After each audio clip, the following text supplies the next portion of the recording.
Hey everybody, let's see.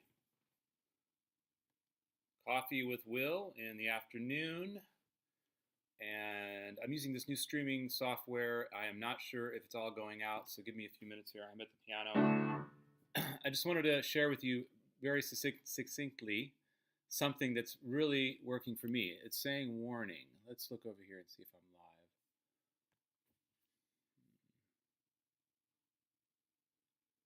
Looks like I am live. Okay. All right, so I'm here at the studio, and let me get you a better shot. Wearing my True Dark glasses, which protect me from the blue light of the computer. I highly recommend these. True Dark, check it out. And let me put this over here. He's dropping things left and right. Oh, let me close that back there. Anyway, so I wanted to share with you something that's been working for me that some of you may hear me say this and go, "Oh, that's what I've been doing for years." So it sometimes takes me a long time to learn things. In my case, decades. And people have been telling me this for probably decades, and I've said things like, "Oh, my brain doesn't work that way. I have to do it the other way, the hard way, like staying up all night or stressing out about it until it's just the last minute, and then I just get it done, whether it's a creative project or something that I really need done." So the idea that I heard this on the Minimalist podcast, they were talking about how to form new habits, how to rewire the brain, and instead of thinking of the project as a whole, to think of it as little teeny bits that you do, um, rather than this overwhelming thing. So one of the things they said is if you're a writer, is to commit to this baby step of waking up every morning and writing just one sentence. And some days most days you might just write one sentence and then be done. And other days you might write that one sentence and it leads to a whole paragraph or several paragraphs or several pages. So what I think some of us are wired in a way that we sit down and the amount of choices that are in front of us overwhelm us to the degree that we just shut down and we can't do anything, and our creative centers and our brains are just shut down. So, for example, this morning I have this cello player coming over, Tony Rogers, today, and I need to do a string arrangement. I took out the chart for the song that I'm going to arrange, and I was trying to think of all the different possibilities. Where could I have the strings come in, and how would the strings going to sound, and all this judgment. Oh, got to make the strings sound great and whatnot. And I was very overwhelmed, and I thought, oh, I should just go take a walk. I'll come back and try it again. So what I did was I came back and I just started. So the other thing is just start. Write one measure, write two measures, and then go from there. When you're focused in on a little small detail, then you kind of get caught up in the excitement of the moment and creating something, and that leads to the next measure and the next measure, and then you're going. So that whole phrase, just do it, which Nike says, it's so true. Just write one sentence, just write one measure. Start from there, and then you have some context, and then you can see the greater picture much easier. So I had this really working for me over the last 2 months. It's been quite amazing. I'll write one measure, I'll write one chord.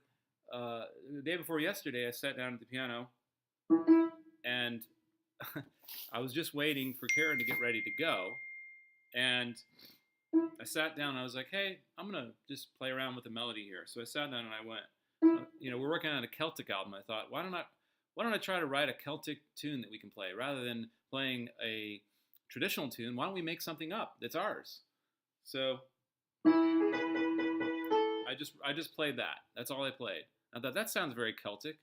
What can I do with that? So after Karen had finished her shower, she came out and said, I have one measure, and I believe that one measure, when you have that one measure idea, you can expand that into an entire piece.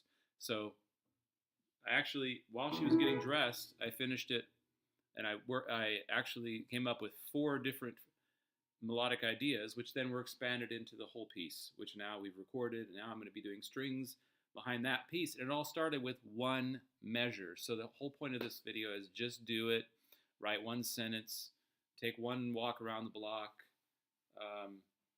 and commit to doing that every day. Commit to making a habit.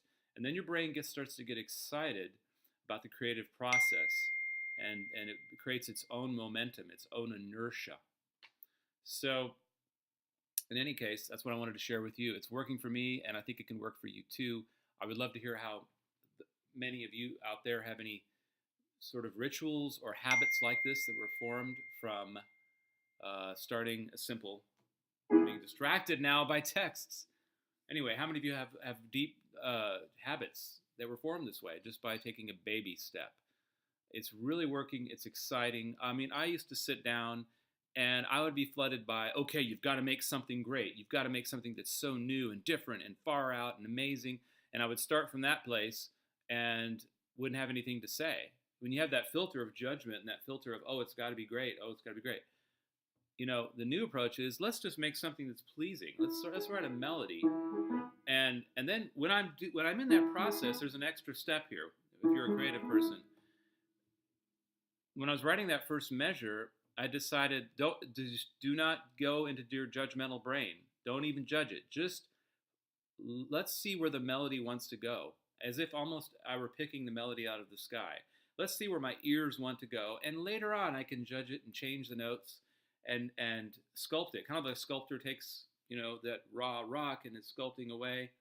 So I can make the raw melody and come back, and I can totally scrap it and throw it away, or I could keep chipping it away and see if I can even make it better. But the idea is to get that initial inspiration of excitement that has nothing to do with judgment. It's just, let's just make a melody, right, Mom? Let's just make a melody. And if you only can come up with one measure, let's say even just a half measure, stop there. The second your brain starts saying, oh, that's not good enough, oh, I don't really like where that goes, then stop. Stop, put it aside, write it a little bit, put it into a voice recorder, come back to it later and see if your brain can go off from there. There's a book that I highly recommend for this kind of thinking. It's called Effortless Mastery. And Kenny Werner talks about getting into the space with your instrument. And he has a whole process where you just sit at the piano. And the minute you have a thought of, I want to make something or I want to do something, you take your hands off the piano. Because the idea is, eventually, you want to be watching your hands just sort of do what they do. You don't want to be making anything happen. You want to watch magic happen. I know that sounds kind of woo-woo, but in my experience, some of the best music is created where you kind of get out of the way of yourself. And all that training, all the practicing, there's two things. There's performing and there's practicing. Practicing, you sit down and you intentionally work on things. Then when you perform, you put aside that intentional push, that intentional, I've got to make this happen. This has got to be great. And you just let it come out of yourself. So there's my Coffee with Will at 1:55 p.m. I just had to get that out. I hope you share these ideas. I hope you make a comment so that, there's parts of this that you have your own personal take on. I would love to hear that. And if you want to check out the album that we're working on, it's called A Sailor Returns to the Sea with Karen Mall at Will Taylor. You can go to KarenandWillmusic.com, click on the Learn More link, and you'll get 5 days of our music, and you'll be sure to be signed up. When we release the album, you'll know about it. In the next probably 4 to 6 weeks, we'll be releasing it. Celtic music, original Celtic music with strings, guitar, upright bass, amazing heartfelt vocals from Karen Mall, and you sure want to be on the list. I know you want to be on the list. You're going to do that right now, right? You're going to go to the list at KarenandWillmusic.com, sign up, and you'll get 5 days of our music, stuff we've already recorded that I think you'll love. And by the time our new record comes out, you'll just be waiting for that music, that new music, to grace your ears for the years to come. So that's all I'm asking. I'm not asking for any support other than just get on our email list. And if you enjoyed what you heard, share it with others, and we'll see you on the other side. So thanks for watching. Now I'm going to figure out how to stop this. Let's see if it stops. Are we still on live here? Oh, looks like somebody already shared the video. Thank you. Other thing is this watch party thing. I haven't tried that. Has anybody done the watch party and had success with that? I'm curious. Okay, so to review before I sign off, just do it. Write one sentence. Commit to a practice of 5 minutes of meditation in the morning. These are some of the things that I do. Commit to a practice of saying gratitudes in the morning and the evening. Just simple things.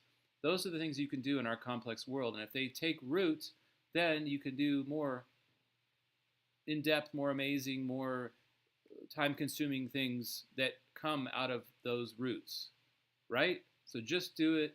You'd be amazed at what you can create for yourself, amazed at how you can help others through that as well. Talk to you later.